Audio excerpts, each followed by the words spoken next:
One چیز اخ چیز ون چھ کران 40 ورین کر مے بیٚیہِ تہِ ہٮ۪کو ییٖژ کال اللہ تعالیٰ صحت تھایہِ تیٖژ کال ہٮ۪کو کٔرِتھ مگر سانہِ خٲطرٕ گوٚژھ گورمٮ۪نٛٹ اَمہِ پتہٕ کینٛہہ سونٛچُن ییٚمہِ ساتہٕ أسۍ یہِ کٲم ہٮ۪کہو نہٕ کٔرِتھ کِہیٖنۍ مطلب کانٛہہ پٮ۪نشن تھایہِ ہے اَسہِ ییٚمہِ سۭتۍ أسۍ پنُن گُزارٕ کم زیادٕ ہٮ۪کہو پکنٲیِتھ.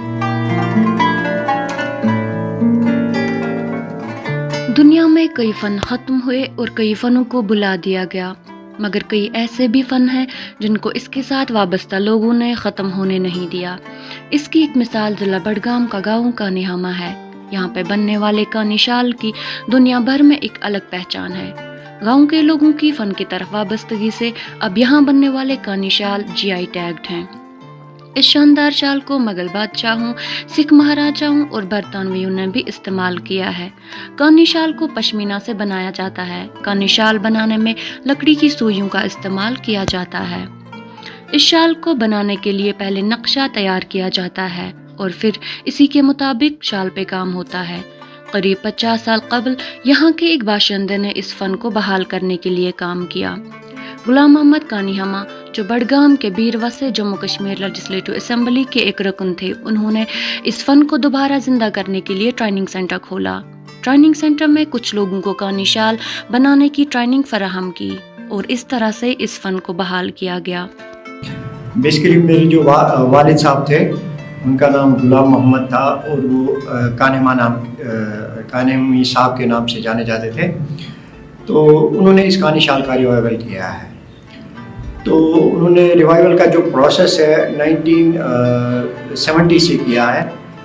بیسیکلی وہ پالیٹکس میں تھے تو وہ کچھ 5 سال کے لیے MLA رہے. اس کے بعد انہوں نے اچانک یہ پالیٹکس چھوڑ کے کانی شال کو ریوائیو کرنے کا پروسیس سٹارٹ کیا. 18ویں صدی میں اس کاروبار پر بھاری ٹیکس لگایا گیا تھا جس کی وجہ سے اس کے ساتھ وابستہ لوگوں نے کانی شال بنانے بند کیے. لیکن غلام احمد کے گھر میں یہ فن ہمیشہ زندہ رہا. اسی وجہ سے اب سرکار نے کانی ہامہ کو ہینڈلوم ٹورزم ولیج کا درجہ دینے کے لیے نامزد کیا ہے. سرکار کی اس پہل سے کانی ہامہ کے ساتھ ساتھ کانی شال سے وابستہ فنکاروں کو بھی فروغ ملے گا.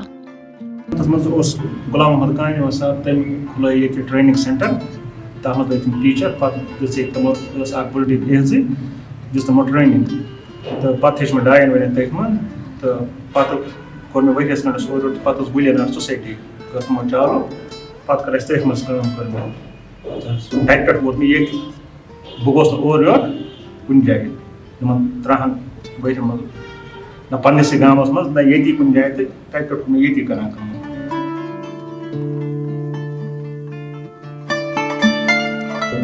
سوسائٹی میں ہم نے تقریباً 110 ممبر انوالو کیے. ممبر مطلب ویورس انوالو کیے جن کا مین ٹاسک یہی رہا کہ جو ٹریڈیشنل ڈیزائنز ہیں ان کو پھر سے ہم ریوائیو کر کے تو اس چیز میں وہ کامیاب ہو گئے. انہوں نے کچھ 12 ڈیزائن اس ٹائم میں ریوائیو کیے جو کہ یہاں پہ سری پرتاپ سنگھ میوزیم ہے وہاں پہ ہے اور دہلی میں پرگتی میدان میں ہے کرافٹس میوزیم وہاں پہ کچھ شعلے ہیں تو وہ وہاں پہ سبمٹ کیے ہیں. اور دنیا کے کئی ممالک میں انہوں نے یہ شعلے بھیج کے وہاں کے میوزیمز میں ہمارے لومز بھی ہیں شالز بھی ہیں. تو اس طرح سے انہوں نے اپنا ایک ٹائم جو تھا ان کا تو اس میں صرف لگا کے پورا کنٹریبیوشن دیکھتے اس چیز کو ریوائیو کیا. آج کل تقریباً کشمیر ویلی پوری انوالو ہے کانی شال کرافٹ میں.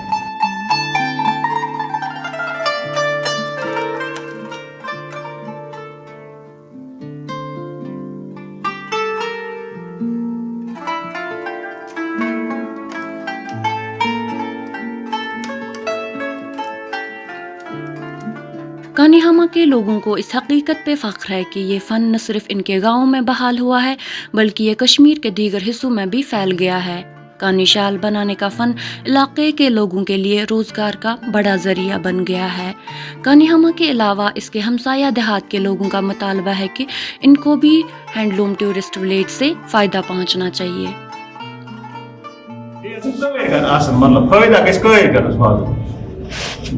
کٲرۍ بغٲر آسہِ کانٛہہ بدل کٲم کران تس واتہِ فٲیدٕ تہٕ تیٚلہِ کیٛاہ فٲیدٕ 30 ؤری 40 ؤری کرُن کٲنٛسہِ. کانی ہامہ میں بننے والے کانی شالوں کی قیمت 50,000 سے 3 لاکھ تک کی ہے. یہاں کے فنکاروں کا دعویٰ ہے کہ ان کے بنائے ہوئے شالوں کے معیار کو کوئی چیلنج نہیں کر سکتا. ایک کانیاما میں جو کانی شال بنتا ہے اس کی ایک خاص پہچان ہے، کیونکہ یہاں پہ جو را مٹیریل یوز ہوتا ہے وہ پیور پشمینہ یوز ہوتا ہے اور ہینڈ سپن پشمینہ یوز ہوتا ہے. ہم اس چیز میں کوئی مطلب یہ نہیں کرتے ہیں کہ ہم کوئی ہینڈ سپن مشین سپن پشمینہ ہم یوز کریں، تو ایسا کبھی ہم نہیں کریں گے. جو مشین سپن پشمینہ ہو وہ ہم اس میں یوز کریں. ہم ٹوٹلی ٹریڈیشنل جو ہے، جیسے ہمارا چرخی کی کتائی والا پشمینہ ہوتا ہے، ہینڈ سپن پشمینہ جو ہوتا ہے وہ یوز کریں گے. ڈیزائن جو ہمارے ٹریڈیشنل ہیں وہی بنائیں گے. مطلب ایسا کچھ نہیں ہے. اور ہمارے ڈیزائنس کے پورے اچھے نام ہوتے ہیں، جیسے گلاب کار ہوتا ہے، گل صبا ہوتا ہے، جوزفین ہوتا ہے، اس گل بنفشہ ہوتا ہے. اس کر کے ہمارے ڈیزائنس کے نام بھی ہوتے ہیں. مرکزی مالی امداد سے چلنے والی اسکیم کے تحت اس گاؤں کو 5 کروڑ روپے دیے جائیں گے، جہاں مکانات کو یکساں رنگ دیا جائے گا اور فنکاروں کو سولر لائٹس اور ورک اسٹیشن مہیا کیا جائے گا. بیورو رپورٹ، خبر اردو.